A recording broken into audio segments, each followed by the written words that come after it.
Hi there guys, I'm Simon here, Ario's pipe smoker. I'm not going for a massive walk today. I was going to pop down the road and see some friends, but I thought take you along for a bit of the journey and do a bit of a walk through of my little hamlet that I live in.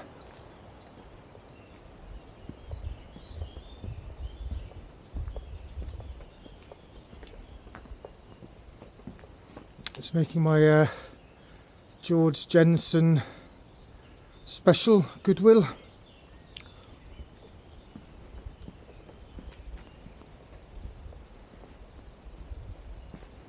I'm not sure what that is.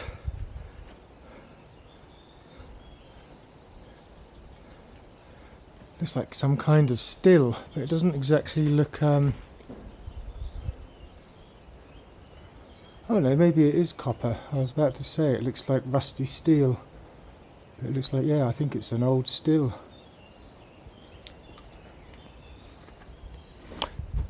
They're kind of my... Hold on a second. I wouldn't say my hippie neighbours, because they're not really hippies. They're very good craftsmen. They built very good carpenters and stonemasons and musicians. They're a bit younger. They built that whole structure that the still was in, actually. I don't know if we can see it from the back.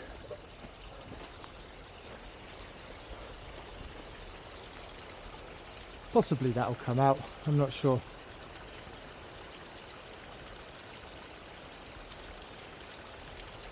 But before it was just like this, just like nettles and grass and a steep bank. And they've built kind of quite a big structure there.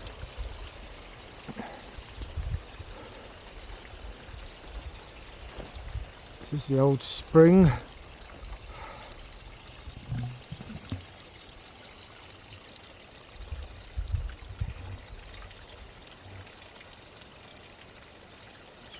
Restored in 1996.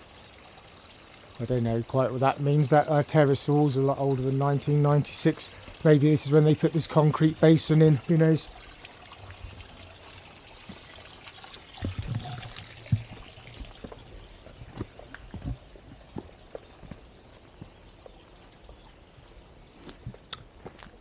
Yeah, you can get a better look at the structure they've built now. I mean, it extends with a terrace and there's a downstairs. From the roadside, this looks like a bit of a shed. But before, there was nothing.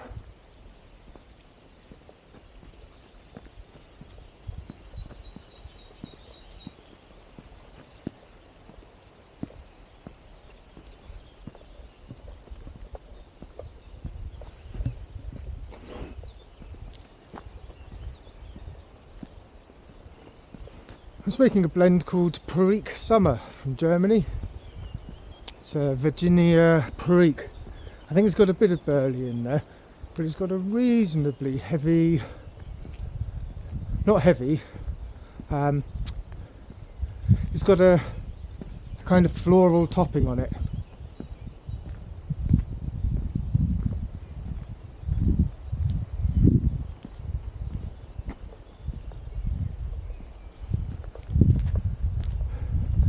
It's a lovely old couple live in that house. They had an uncastrated male cat, and he was causing terror. He was causing havoc and being a terror. And the old lady there, she organised a whip round of everybody to get him castrated. He's come and told me, we're going to kidnap your cat on Tuesday. We're taking him to the vets. That's my my street.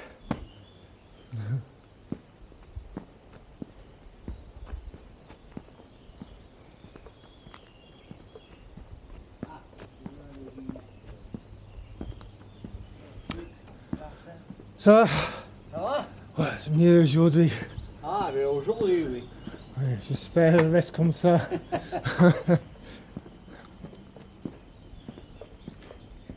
This is our high street.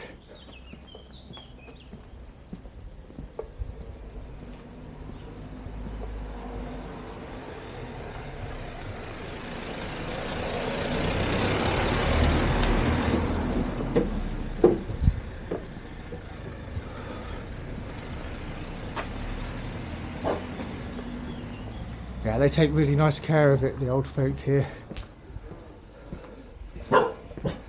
There's only 2 old couples that live here full time. There's another retired couple that come for most of the year, but not in the real depths of winter. But they take great pride, you know, around their houses. Lots of flowers and plants compared to the houses where no one is.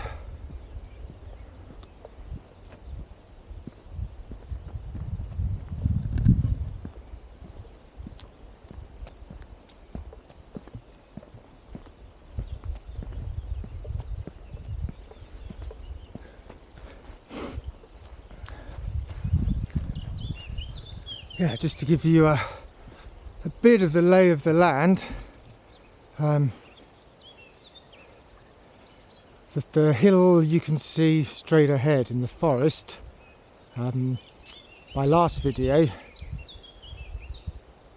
Mearsham, was it Weirs, Mears and Missing Codex.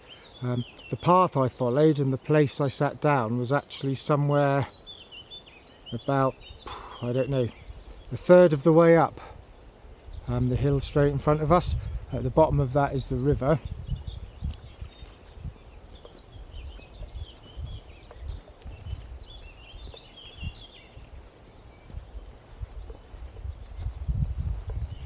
What was I saying? Yeah, it does have a floral topping.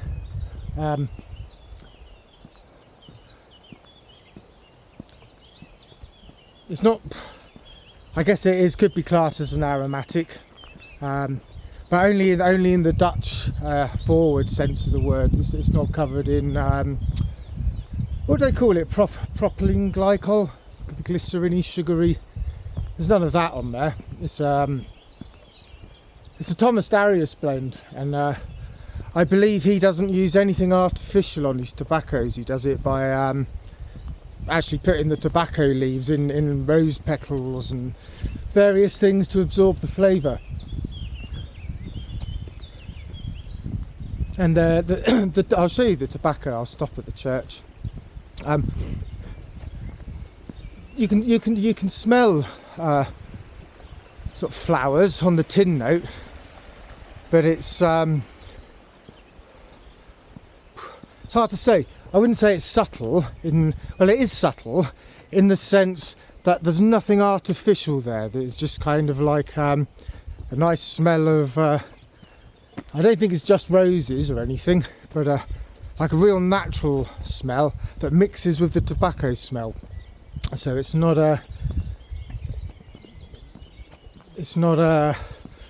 what I class as an aromatic. I haven't really smoked any Lakelands, so I can't compare. But I believe from the reviews it shouldn't be confused with a Lakeland. I mean, if that's what you're after, apparently it's not this.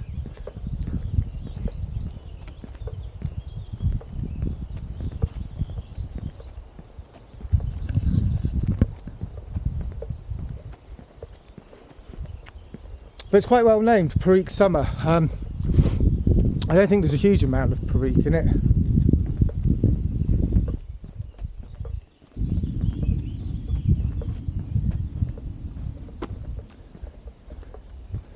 Can't really detect the Perique on the retrohale, and the tin note doesn't really smell like Perique.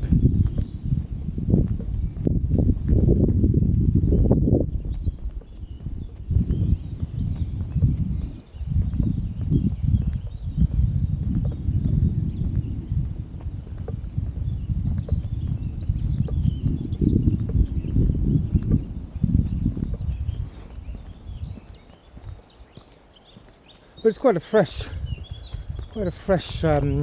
tasting tobacco. It's a nice sunny day tobacco actually. But the Virginias carry quite well. I wouldn't say they're the sweetest Virginias in the world, but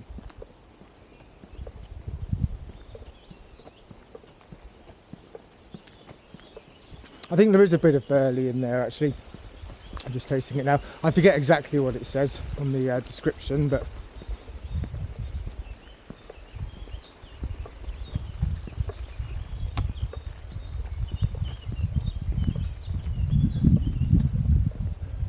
Oh, it's so nice to be able to get out and about again after the rainy spell. I've got 2 jumpers on. I'm a bit overdressed. It's quite often like that. My house always stays about the same temperature all year round because half of it's kind of cut into the mountain. So, you know, you go in the summer and it's almost like the air conditioning is on. And conversely, in the winter, it never gets, even if there's no fire on, it never goes below about 8 degrees, even if it's like a metre of snow outside, because of the, I guess, the mountain buffering the. Well, you're in like the. It's cut deep enough into the ground to get the constant ground temperature, so it never freezes.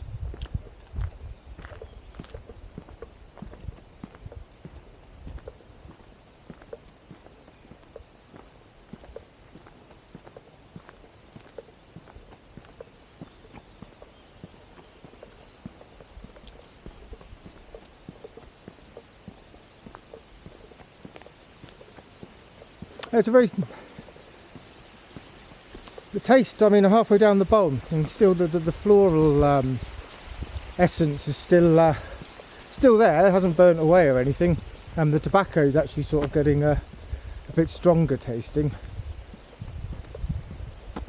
Because I think the actual tobacco is kind of infused with the whatever he uses to get the floral aroma in there, the floral flavour in there. So it's not, I don't think it's something that's sprayed on at the end. I think it's something that's inherently kind of in the tobacco. Oh, there's an old ruin down there.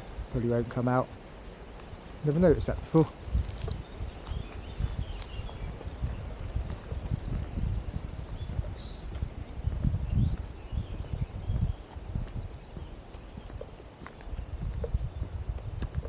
Yeah, it's a great pipe, this George Jensen Goodwill, actually.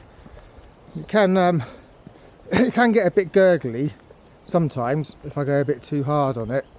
But I'm not sure if that's because when I got it, it was relatively unsmoked.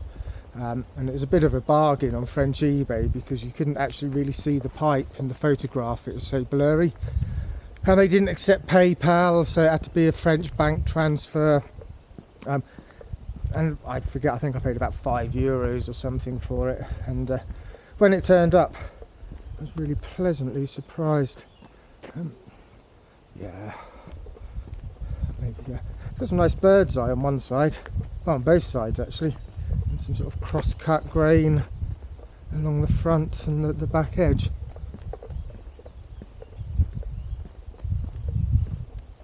But it is a George Jensen special, and I forget the exact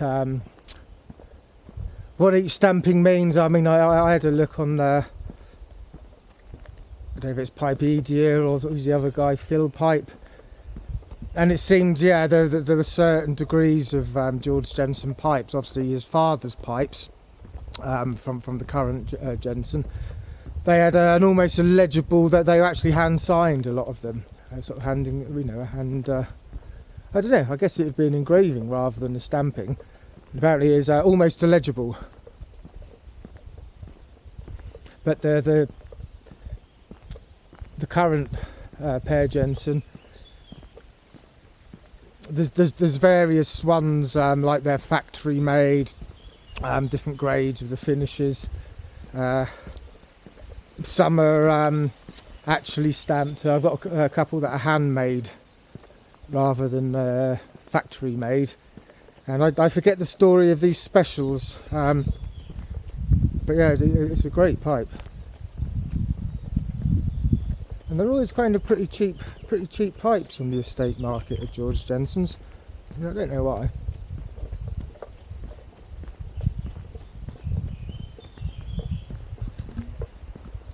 I'm just wondering if there's enough sunlight here. See if we can. Probably wasting my time. It's a bit dirty actually.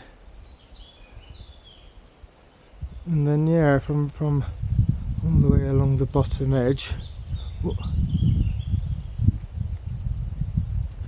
repeated on the top edge is it's kind of nice straight grain.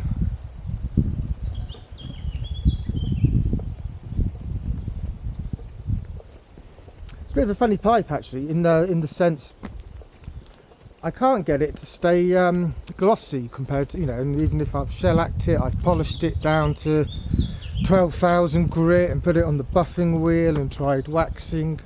I've shellacked it, and it's still a pipe that dulls very quickly. I'm going to breathe back brave. There's a bee's nest here. I'm going to see if I can actually film it.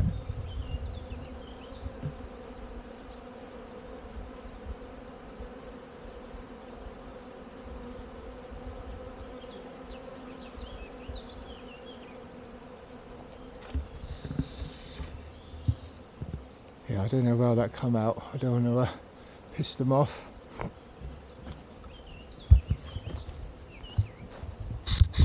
Oh. And here we have the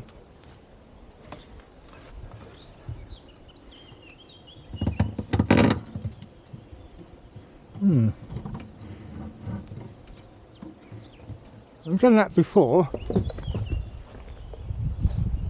and it's made the bells ring. Maybe they've tied them off. Before you could actually just come and ring the bells.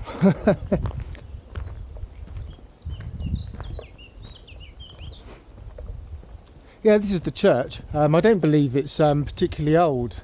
I think the building probably is, but I don't think it's actually that old as a church. I don't know why I know that. Maybe it said something somewhere.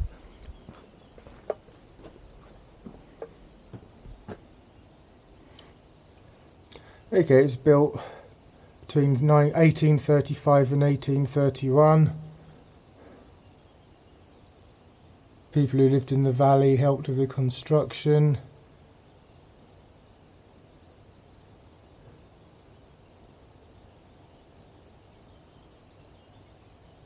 Alright, some of it's been transformed into a gîte. I've never been in there actually.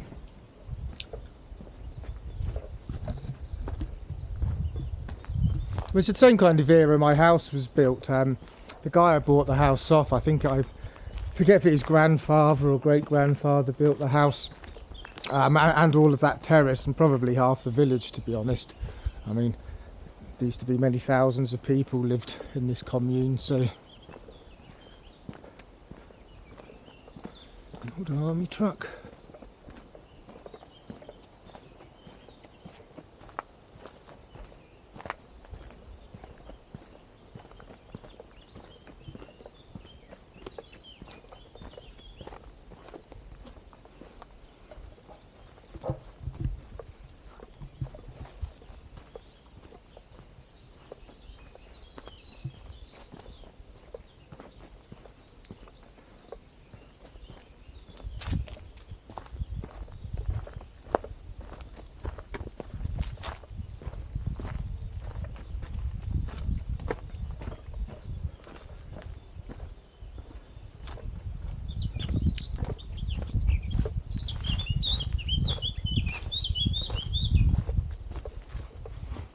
I don't suppose the mountains will come out with this wide angle lens, but maybe it'll zoom in a bit. I mean, in that few days of rain we had, well, last week, but it's been quite cold the last couple of days, and there's been significant snowfall up there actually. I couldn't get as far as I got last time I walked up there a few weeks ago. I'd get cut off by the snow a lot earlier.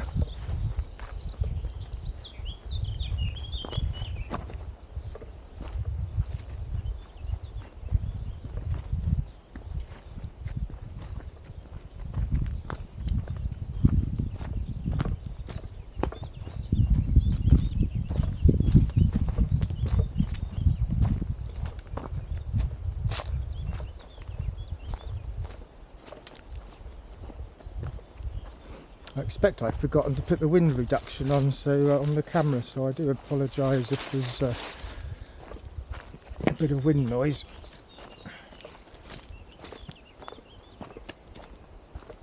I don't really notice it if I listen on my phone to YouTube videos, if there's a bit of a wind noise, but if I've got my studio speakers on, even though the volume, you know, isn't necessarily high by any stretch, but because you've got the full frequency response of the wind noise, sometimes it's a bit can be a bit unpleasant.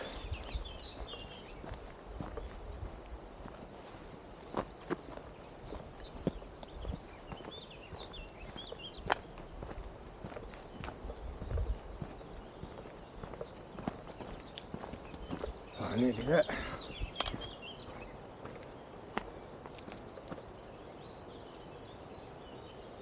I don't know if you can get a view of that valley. Again, just to put things into context, if this valley comes out okay, the abandoned house I walked up to was on the right hand side of the valley. Yeah, we're not going to be able to make it out.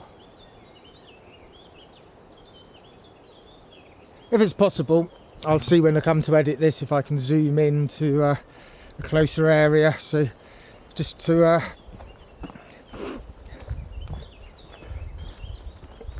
kind of conceptualize sometimes where I am, because I guess, you know, I kind of take it for granted, but people are watching my videos, which is everybody, I guess, who's watching my videos. Obviously it's just like randomly strung together kind of walks that I do, because obviously, you know, nobody's going to know the overview of the actual landscape and the territory.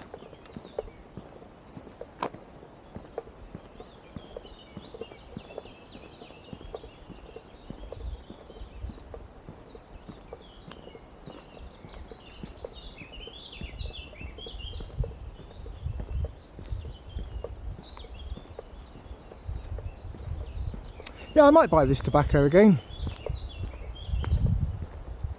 It's kind of got its place.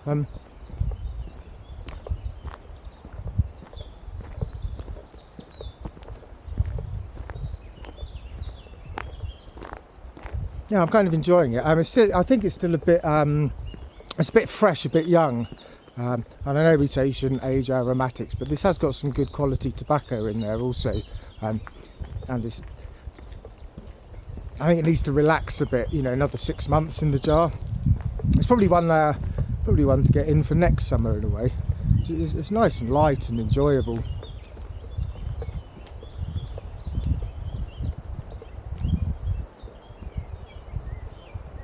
Yeah, maybe that's a clearer view up that valley.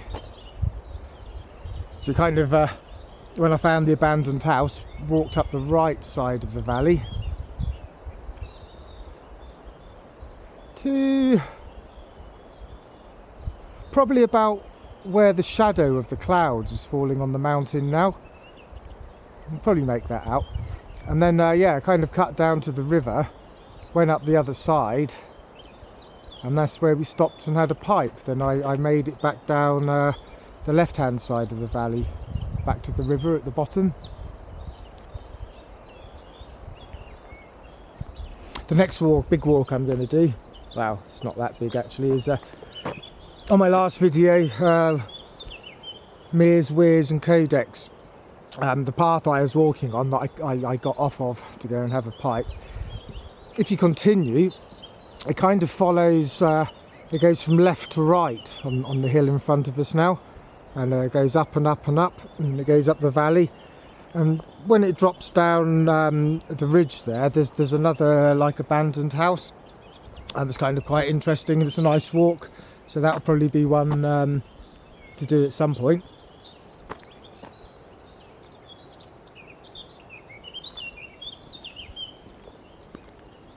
Well, I've kind of reached my destination, so yeah, thanks for your time, guys. I'll put the video down below for the giveaway I'm running, and thanks to everyone that's entered, and yeah, see you in a few days' time. Take care now, folks.